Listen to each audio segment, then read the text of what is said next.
The Young and the Restless Spoilers. Under the warm golden lights of the Grand Phoenix Ballroom, the atmosphere radiated joy, laughter, and the promise of celebration. The air carried the sweet fragrance of champagne, soft music echoed through the marble corridors, and Christine, glowing with happiness, was surrounded by her friends, her laughter floating like a melody over the rhythm of clinking glasses. It was her night, her final evening of freedom before the vows that would mark the next chapter of her life. Everyone in attendance adored her.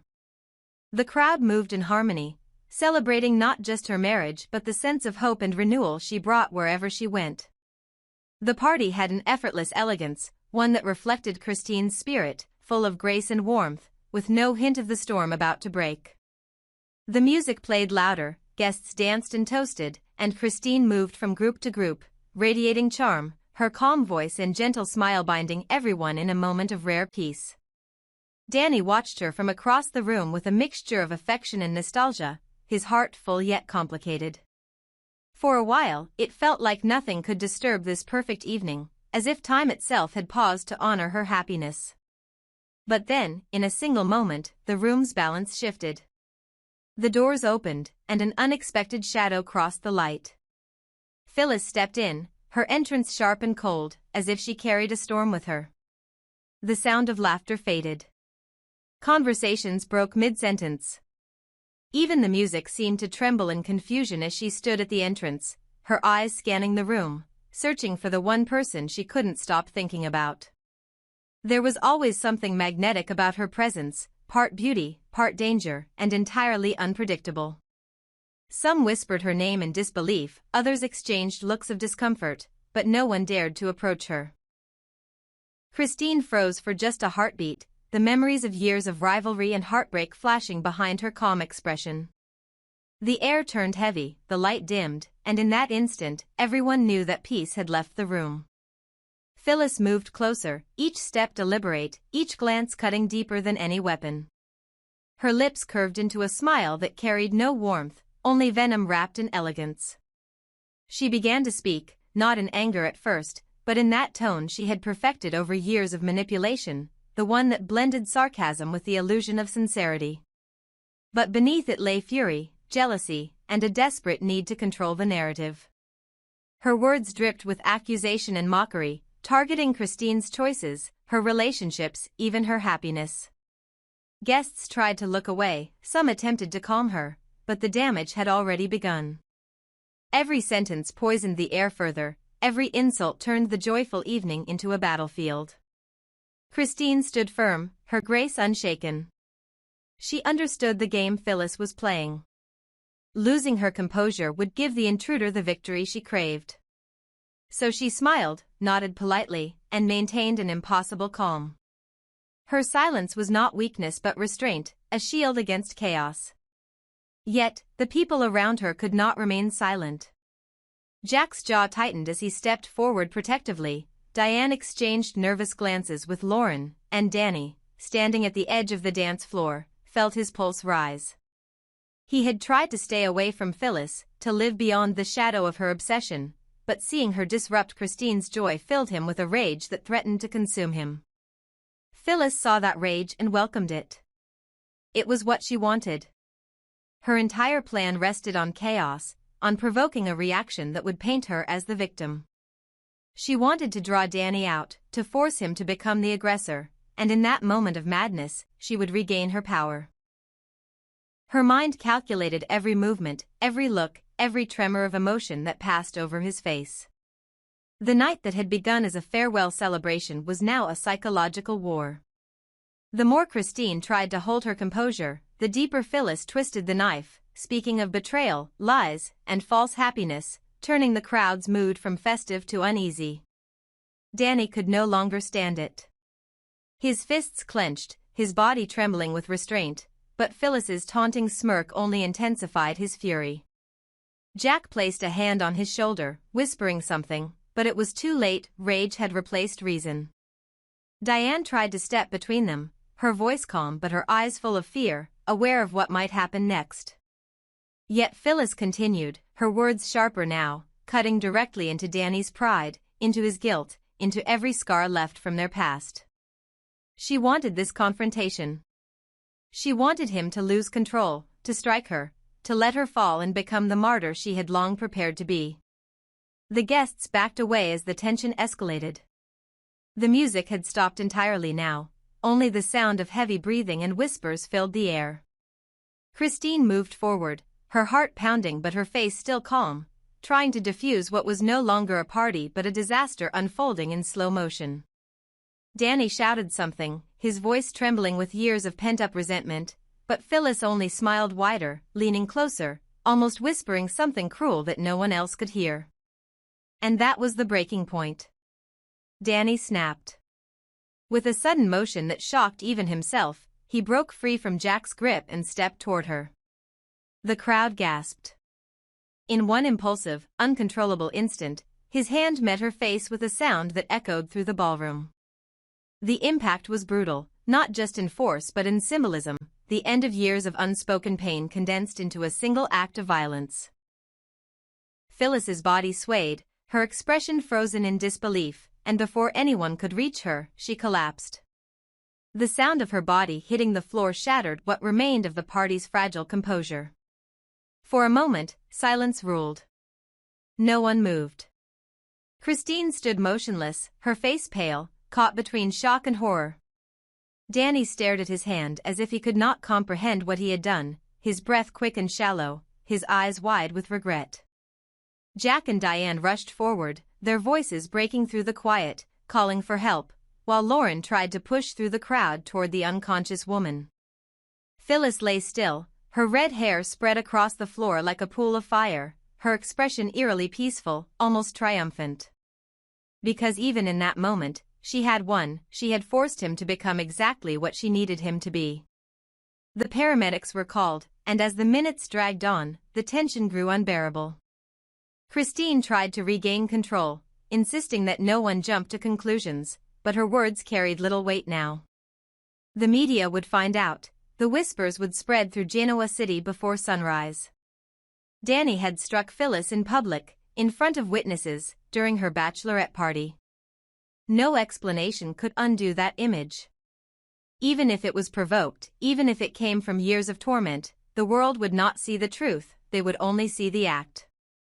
As the sirens echoed in the distance, Danny fell to his knees beside Phyllis, guilt consuming him like a wave. The guests avoided his gaze, unsure whether to pity or condemn him. Jack placed a hand on his shoulder, silently urging him to stand, but Danny's mind was somewhere else, back in the years when Phyllis had loved him, back when everything between them had seemed possible, before it had all curdled into obsession and ruin. This was never what he wanted. He had wanted peace, closure, and forgiveness, but instead, he had inherited chaos. Christine's eyes filled with tears she refused to shed. Her perfect night had become a nightmare, her joy shattered by a ghost from the past. She looked at Phyllis's motionless form and felt a strange mix of pity and anger. She knew this woman too well, knew that even unconscious, Phyllis was manipulating the narrative. And in the hours to come, Christine would be the one accused of hosting a party that ended in violence, Danny would face the consequences of his uncontrolled anger, and the fragile harmony of Genoa City's social circle would fracture again. As the ambulance doors closed and the flashing lights faded into the night, silence returned to the ballroom. Champagne glasses lay shattered on the floor, the decorations wilted, and the music had stopped for good. What began as a farewell to single life had turned into the beginning of a scandal that would haunt them all. For Phyllis, whether she woke up the next morning or not, her plan had succeeded, she had once again become the center of attention, the chaos that no one could escape. For Danny, the guilt would follow him, eating away at every attempt to justify what he had done. For Christine, the question would linger forever, could happiness truly exist in a world where the past never stays buried? Outside, the city lights shimmered indifferently, unaware that inside the Grand Phoenix, a single slap had changed everything. The room had gone cold. The laughter, the clinking of glasses, the cheerful music that once filled the Grand Phoenix ballroom, all of it vanished the moment Phyllis's body struck the floor. For a heartbeat, no one moved. Even the sound of breathing seemed to stop, as if the entire world had paused in disbelief. Then, chaos broke through the silence like thunder. Diane was the first to react, her heels clicking frantically as she ran toward the motionless figure lying in the center of the room. Jack followed close behind, his voice strained with urgency, his usually calm expression replaced by raw panic. They dropped to their knees beside Phyllis, their hands trembling as they tried to assess the damage. Her pulse was faint, her breathing shallow, her face pale as porcelain. The room that only moments ago had been lit with celebration was now drenched in dread. Diane leaned closer, her hand brushing Phyllis's cheek, whispering something only she could hear, a mix of worry and shock that no one expected from a woman who had once been her rival. But even Diane, for all her anger and resentment, could not watch another human being lying helpless on the floor. Jack's mind raced. He felt 1,000 conflicting emotions all at once: fear for Phyllis's life, horror at Danny's action, and guilt for not stopping it in time. Around them, people stood frozen, torn between sympathy and judgment. Some guests had already started murmuring that the police should be called, while others pleaded for calm, terrified that the night would end with someone in handcuffs. Christine stood near the edge of the chaos, her hand over her mouth, tears streaking down her cheeks. It wasn't just the shock of seeing someone hurt, it was the unbearable weight of knowing this had happened because of her, because Phyllis couldn't let go of the past. All Christine had wanted was one simple evening of joy before her wedding, one night to remember love rather than pain. But now, that dream lay shattered, replaced by the haunting image of a woman unconscious on the floor, a symbol of everything unresolved between them. She wanted to look away but couldn't. She wanted to help, but guilt anchored her feet. Phyllis looked so fragile now, so different from the fiery woman who had stormed into the room earlier, full of venom and fury. The insults, the mockery, the cruel laughter, all of it had vanished, leaving behind a lifeless figure surrounded by the very people she had tried to provoke. It was almost poetic in its tragedy. She had always lived on the edge of chaos, feeding on the tension she created, yet in the end, the storm had consumed her. For years, she had been both the victim and the villain, the woman who loved too fiercely and hated too deeply. And now, she lay still, as if all that passion had burned her out completely. Jack pressed 2 fingers to her neck, searching for a pulse, and when he found it faint but steady, he exhaled sharply, his relief mixing with despair. He looked at Diane, who nodded quickly, understanding what needed to be done. The paramedics were already on their way, called by one of the terrified guests, but every minute felt like an eternity. The guests began to back away, forming a wide circle around the scene, their faces reflecting every imaginable emotion: pity, horror, curiosity, and judgment. Someone covered their mouth to stifle a sob, while another pulled out a phone, whispering urgently into it. Genoa City was small. By morning, the entire town would know that Danny Romalotti had struck Phyllis Summers in front of dozens of witnesses. Danny stood at a distance, frozen, unable to move or speak. The weight of what he had done pressed down on him like a physical force. He hadn't meant to hurt her, he had only wanted her to stop destroying everything around her, to stop twisting the night into something ugly. But his anger had blinded him. Now, as he looked at her still body, he realized there was no justification, no excuse strong enough to erase the image of her falling. His hands shook.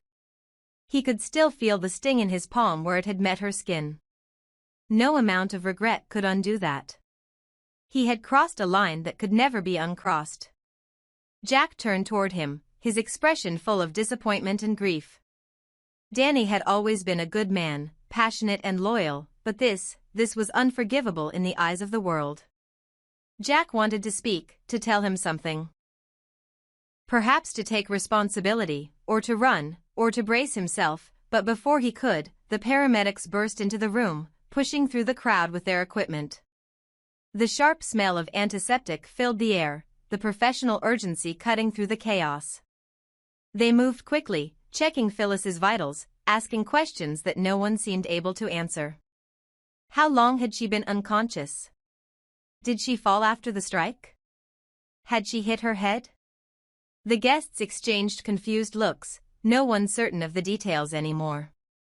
The truth had already begun to blur beneath fear and memory. Christine wiped her tears, stepping forward despite her trembling legs. She tried to explain, to offer clarity, but her voice cracked.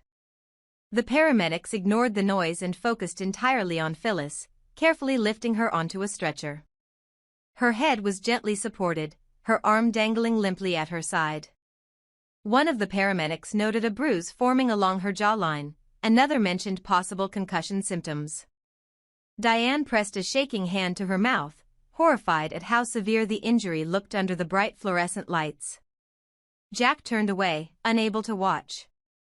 The stretcher began to move, guided toward the door, and with it, the last remnants of the party's energy vanished. The guests stood aside, watching as the woman who had once dominated every conversation was carried away in silence. Some whispered prayers, others whispered gossip, but everyone knew that this was not the end, it was only the beginning of a new scandal that would ripple through Genoa City for weeks to come. As the doors closed behind the paramedics, Danny finally moved. His voice was hoarse, broken by emotion. He took a step forward, as if to follow, but Jack caught his arm, shaking his head firmly. The damage was done, and chasing after the ambulance wouldn't change anything now. The police would be called, statements would be taken, questions would be asked that no one wanted to answer. For the first time in a long time, Danny felt truly helpless. The music, the lights, the laughter, all of it seemed like a cruel memory, replaced by the echo of that single, fatal moment. Christine turned away, her heart aching for everyone involved. She had spent years trying to heal from Phyllis's actions, years trying to forgive, to move on, to build a life defined by peace rather than rivalry. And yet, Phyllis had found a way to ruin even this. The wedding that should have been her new beginning now loomed under the shadow of violence and guilt. She couldn't stop replaying the scene in her mind, Phyllis's insults, her own tears, Danny's rage, and the awful sound of that slap. Each fragment tore at her, piece by piece. She didn't know what hurt more, the sight of Phyllis unconscious or the realization that Danny, the man she loved, had been pushed to such darkness. Outside, the night air was cool and heavy with silence. The ambulance lights flickered against the wet pavement as it sped away toward Memorial Hospital. Inside, Phyllis's body shifted slightly as the vehicle turned a corner, a faint moan escaping her lips that no one noticed. Her mind drifted somewhere between consciousness and oblivion, a strange limbo where memories and regrets blended together. She saw flashes of her life, Danny's face when they first met, Christine's laughter, Jack's disappointed eyes, all of it spiraling through her mind like a haunting film reel. Somewhere deep down, she wondered if she had finally gone too far, if the chaos she had once controlled had finally turned against her.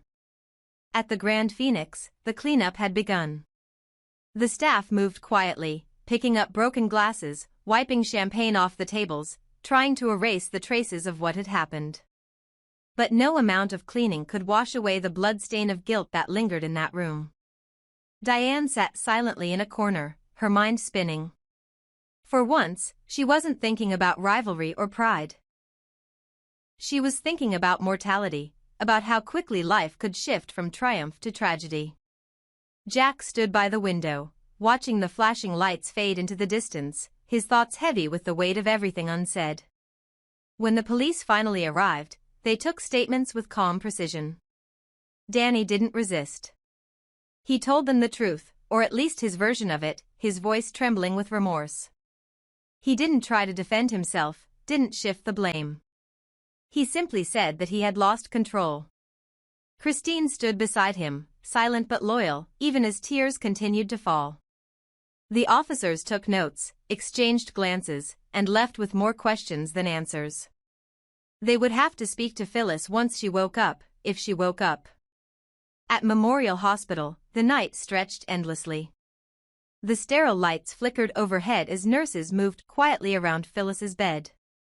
Electrodes traced the fragile rhythm of her heartbeat, her face partially bandaged, her breathing shallow but steady. The doctors had diagnosed a concussion, some bruising, and a possible fracture along her jaw. It was not fatal, but it was serious enough to keep her under observation. The news spread quickly. By morning, Genoa City would be buzzing with speculation. Some would call it an accident, others would call it assault, but everyone would agree on one thing: nothing would ever be the same again. Christine would wake the next morning to headlines that turned her engagement celebration into a scandal. Danny would spend the night haunted by guilt and the sound of that slap echoing through his mind. Diane and Jack would question every decision they made, wondering if they could have prevented it. And Phyllis, lying in that hospital bed, would open her eyes with a faint, knowing smile. Because even in pain, even bruised and broken, she would realize that she had once again changed the course of everyone's lives. The city outside continued as if nothing had happened, unaware that a single moment of anger had set into motion a storm that would destroy reputations, test loyalties, and redefine love itself. And so, just days before the wedding that everyone had waited for, Genoa City found itself divided again, not between right and wrong, but between those who believed in forgiveness and those who believed that some wounds could never heal.